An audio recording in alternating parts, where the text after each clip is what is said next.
ভারত বাংলাদেশের কূটনৈতিক দ্বন্দ্বে চাপা পড়ে গেছে টি-20 বিশ্বকাপের প্রস্তুতি। আরও একটা বৈশ্বিক আসর অতীত বদলাতে কতটুকু প্রস্তুত লিটন দাসের দল?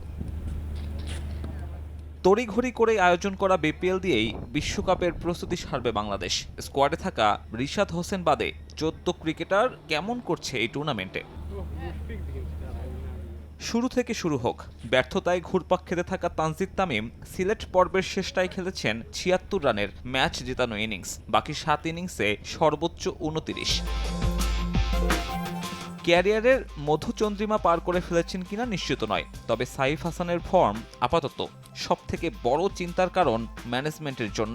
শুধু বিপিএল নয়, এর আগে ২ টি-20 সিরিজেও একই চিত্র ছিল এই ওপেনারের।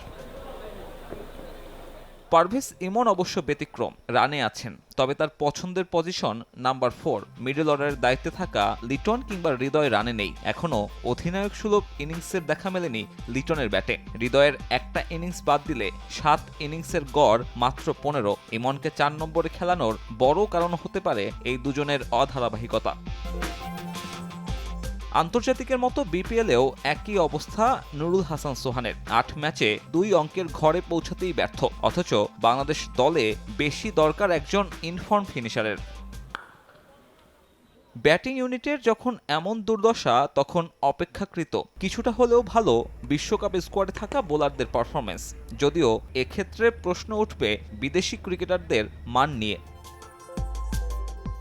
ভালো মানের বিদেশি যে নেই তার প্রমাণ শীর্ষ 5 উইকেট শিকারীর 5 জনই লোকাল, যার 3 জন আছেন বিশ্বকাপ স্কোয়াডে। তবে আহামরি পারফরমেন্স নেই কারোই। সিলেট পর্বে পুরোপুরি ব্যর্থ তাসকিন আর তানজিম। 5 ম্যাচে সমান সংখ্যক উইকেটও পাননি ঢাকা এক্সপ্রেস। ওভার প্রতি রান খরচের পরিমাণটাও চিন্তার কারণ। অনেকটা একই অবস্থা তানজিমেরও। তবে নিজেদের শেষটা ভালো করতে পারে স্কোয়াডে থাকা ক্রিকেটাররা। অন্তত তেমনটা হলে আত্মবিশ্বাসটা সঙ্গে পাবে তারা। এই যখন 14 জনের অবস্থা বিপিএলে, তখন অস্ট্রেলিয়ায় ছড়ি ঘোরাচ্ছেন রিশাদ হোসেন। বিগ ব্যাশে কেবল প্রস্তুতিই নিচ্ছেন না, আছেন শীর্ষ উইকেট শিকারীর দৌড়ে। ওই রিশাদের কাছে বড় প্রত্যাশা থাকবে বিশ্বকাপ মঞ্চেও। সাব্বির মিথুন, সময় সংবাদ।